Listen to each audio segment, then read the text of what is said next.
suis Loïc Vess, kinésithérapeute à Paris, spécialisé dans les pathologies de l'oreille interne, donc tout autour des troubles de l'équilibre, et plus spécifiquement dans les troubles vertigineux post-traumatisme crânien, qui sont un symptôme persistant qui serait très handicapant. Et on est 5 kinés maintenant, spécialisés là-dedans, et une ORL spécifique au vertige, qui nous permet d'être un pôle de recherche autour de cette pathologie de la rééducation vestibulaire. Et notamment, j'essaie d'axer nos recherches, nos travaux sur la commotion cérébrale. Et on essaye, dans notre microcosme de santé parisien, d'avoir des intervenants, ostéos et autres praticiens qui sont sensibles à ce trouble vertigineux. Et plus on comprend l'anatomopathologie des pathologies, et mieux on interagit pour le bien des patients. On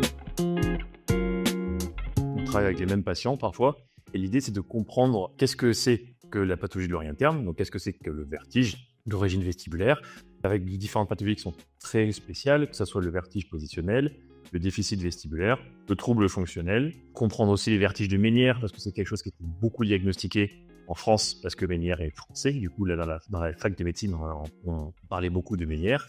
Et après, tous les autres troubles, type les tumeurs de myélinome, les commotions cérébrales avec syndrome persistant. Comment on diagnostique avec l'évaluation ORL vertige, et qu'est-ce qu'on fait nous en rééducation vestibulaire avec les kinés, c'est-à-dire l'évaluation fonctionnelle de ce genre de patients vertigineux, et d'essayer de voir comment on peut accompagner le patient, parce que vous êtes des acteurs de premier plan, c'est-à-dire que vous êtes là en première intention, et comprendre comment on peut accompagner le patient en tant qu'ostéo dans ces patients vertigineux. Et du coup, ces patients vont avoir des pathologies différentes, des prises en charge différentes, et dans certains cas, l'ostéo va nous aider à débloquer des maladaptations. Dans cette composante vertigineuse, on va avoir des compensations qui vont être bonnes et des compensations qui vont être mauvaises. Et des fois, la mauvaise compensation va être aussi délétère et va aussi ralentir la récupération du patient. Et c'est là où l'ostéo, à mon avis, va rentrer en jeu pour nous. Dans nos consultations, on a plein de patients qui sont améliorés après un passage chez l'ostéopathe, parce qu'on débloque, on libère le mouvement, on permet de bouger plus vite, sans douleur. Et dans des syndromes type migraine, on a vu que les douleurs de type cervicalgie ne vont pas être la cause d'un vertige, mais avoir une cause indirecte, c'est-à-dire que la douleur de la cervicalgie va entretenir le syndrome migraineux, et le syndrome migraineux va donner des symptômes vertigineux. Et donc là, il n'y a pas de lien direct aujourd'hui dans la littérature cervicale vertige, mais moi je le vois tous les jours, on a un lien indirect. Le cervicalgie va nourrir un syndrome fonctionnel de type hypersensorialité, et après ça va donner du coup un syndrome vertigineux d'origine migraineuse, mais dont le trigger sera cervicalgique. Et donc si on arrive à traiter les cervicales, on aura un effet, une action sur les syndromes vertigineux dans ces patients. Donc cette webconférence va être structurée en plusieurs parties, c'est-à-dire la première, rappel anatomophysiologique. C'est toujours bon de refaire une explication de l'oreille interne, c'est très complexe et c'est très spécifique. Après, on va montrer rapidement les principales pathologies qu'on voit en consultation. On les a déjà énoncées, le vertige positionnel, les déficits vestibulaires, le trouble sensoriel, et après toutes ces petites pathologies de neurinome, la commotion cérébrale, la fistule périlymphatique.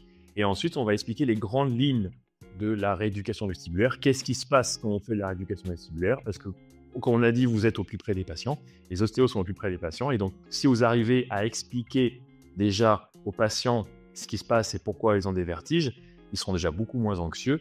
Et il y a beaucoup de questions qui ne sont pas posées lors des consultations et qui sont posées une heure après. Et là, c'est là où les ostéos font partie justement de cette prise en charge du patient en général, et donc du patient vertigineux. Dans cette conférence, on va essayer d'être le plus pratique possible, d'être le plus en vivant. Donc, j'ai plein de vidéos, j'ai plein d'anamnèses de patients, j'ai plein de les tests complémentaires qu'on fait. Donc, on va expliquer qu'est-ce qu'on fait on va vous les montrer.